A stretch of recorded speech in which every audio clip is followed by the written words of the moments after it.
Hi viewers, இன்னைக்கு நம்ம பார்க்க போகிறது குடமிளகாய் துவையல்.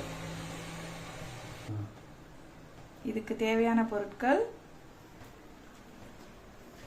ட்ரை ரோஸ்ட் பண்ணுறதுக்கு வெந்தயம், தனியா, கடுகு, வெள்ளை எள்ளு, சீரகம், ஒரு காஞ்ச மிளகாய், எல்லாம் ஒரு அரை ஸ்பூன் தான் இருக்கணும்.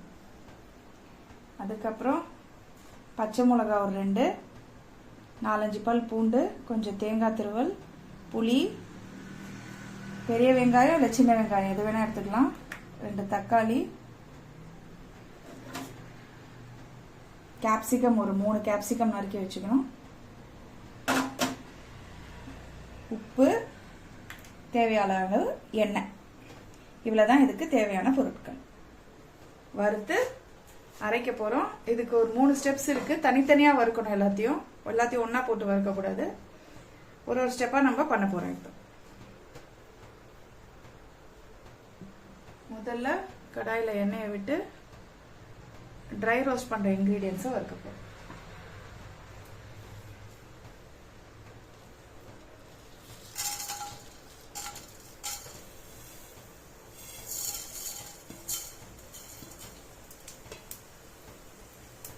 எல்லா பொருட்களையும் கொஞ்சம் செவக்க வறுத்து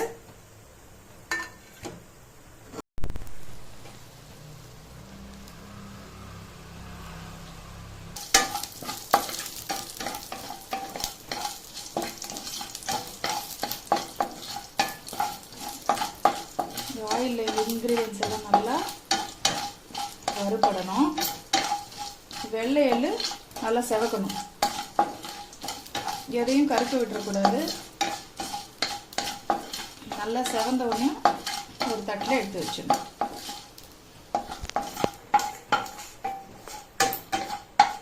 இப்போ எல்லா பொருளும் நல்லா செவக்க வறுத்தாச்சு. இதை அப்படியே ஒரு பிளேட்டில் மாற்றிடணும்.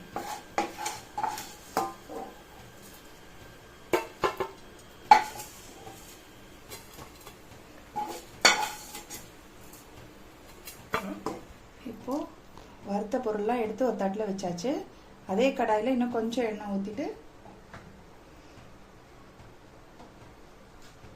நம்ம எடுத்து வச்சிருக்கிற பச்சை மிளகாய், பூண்டு, புளி, வெங்காயம் இதெல்லாத்தையும் போட்டு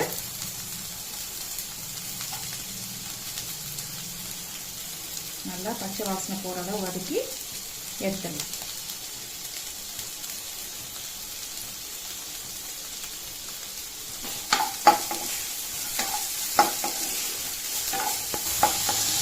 வெங்காயத்தை நல்லா செவக்க வதக்கிக்கோங்க.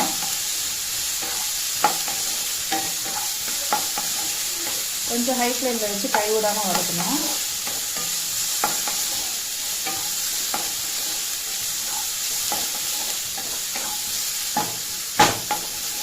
கொஞ்சம் நல்லா வதங்கணும்னு அப்புறமா கொஞ்சம் அடுப்பை சிம் மாட்டிட்டு இன்னும் ஒரு 3 மினிட்ஸ் வதக்கணும். இப்போது வெங்காயம் நல்லா வதங்கிடுச்சு. இது ஒரு பிளேட்டுக்கு மாற்றிடுவோம்.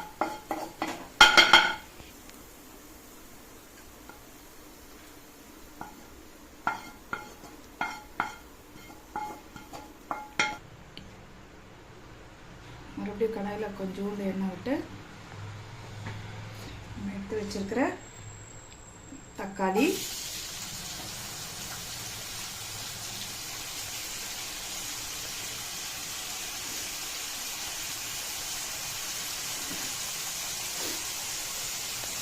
கேப்சிகம் எல்லாத்தையும் போட்டு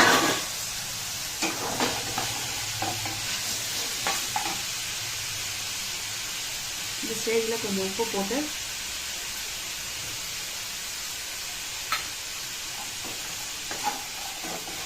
நல்லா வதக்குங்க.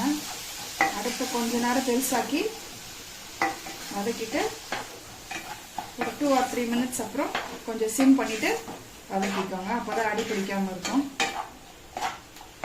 இந்த தக்காளியும் கேப்சிகமும் அப்படியே தண்ணி விடும். தண்ணியெல்லாம் வத்துற அளவுக்கு நல்லா வதக்கணும்.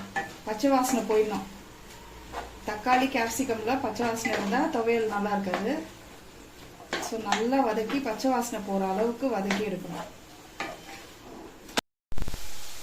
இப்போது ஒரு 5-6 நிமிஷம் நல்லா வதங்கிருச்சு கேப்சிகமும் தக்காளியும். இப்போ இதில் நம்ம எடுத்து வச்சுக்க தேங்காவை போட்டு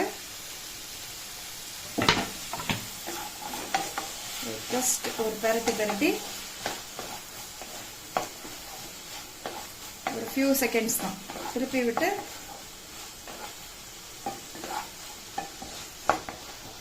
கேப்சிகம்ல சுத்தமாக தண்ணி எல்லாம் இல்லாமல் ஒன்று ஆஃப் பண்ணிவிட்டு நல்லா ஆற விடணும். ஆற விட்டுட்டு அப்புறம் தான் அரைக்கணும்.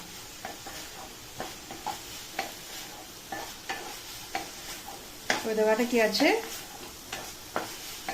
அடுப்பு அணைச்சிட வேண்டியதுதான். நம்ம வறுத்து வச்சதெல்லாம் இப்போ நல்லா ஆறி போச்சு. முதல்ல ட்ரை இன்க்ரீடியன்ஸை ஒரு பொடி அரைச்சிட்டு அதுக்கப்புறமா மற்றதெல்லாம் போடணும். இல்லாட்டி இது வந்து தண்ணி ஊற்றியாச்சுன்னா அரைப்படாது. ஃபஸ்ட்டு இதை நல்லா பொடியை அரைச்சிட்டு அதுக்கப்புறம் ஒன்று ஒன்றா போட்டு அரைச்சிடணும். இப்போ இந்த மாதிரி பொடியாக அரைச்சிட்டு அதுக்கப்புறம் நம்ம வதக்கி வச்சிருக்கிற அந்த வெங்காயம், பூண்டு, பச்சை மிளகா, புளி அதை போட்டு ஒரு ரவுண்ட் விட்டுட்டு அதுக்கப்புறமா கேப்சிகம் போட்டு அரைக்கணும்.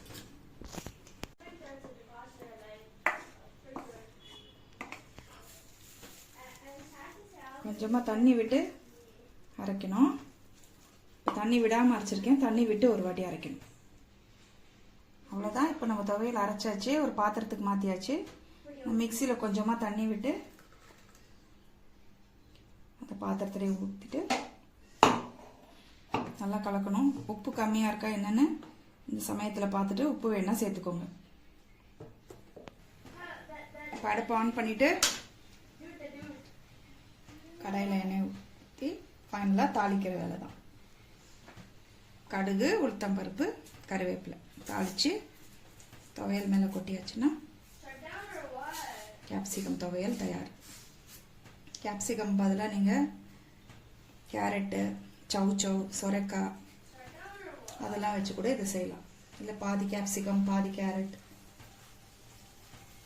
சவுச்சவோட தோல் அதெல்லாம் போட்டு கூட செய்யலாம். ஆனால் இதெல்லாம் நல்லா வதக்கி பச்சை வாசனை போக வதக்கணும். இல்லை தண்ணி ஊற்றி வேக வைக்கணும். கேரட்லாம் நல்லா வதக்கி வெந்தால் தான் அதெல்லாம் பண்ணணும். இல்லாட்டி பச்சை வாசனை அடிக்க தேவையில்லை. பாதி கேப்சிகம் பாதி கேரட் போட்டு பண்ணிங்கன்னாலும் நல்லா டேஸ்ட்டாக இருக்கும். எண்ணெய் சூடாகிட்டு கடுகு போடுறோம். கருவேப்பிலை,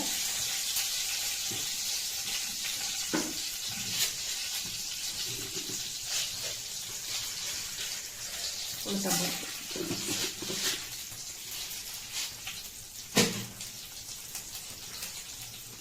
உளுத்தம்பருப்பு நல்லா சாப்பாக வச்சுட்டு இதை அப்படியே துவையல் மேலே போட்டுருங்க.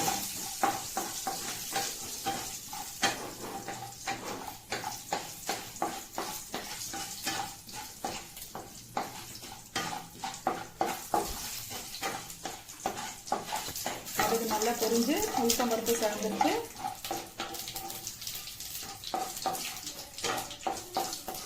இந்த சமயத்தில் அடுப்பு ஆஃப் பண்ணிட்டு தாளிப்பு எடுத்து அப்படியே துவையல் மேலே போட்டுருங்க.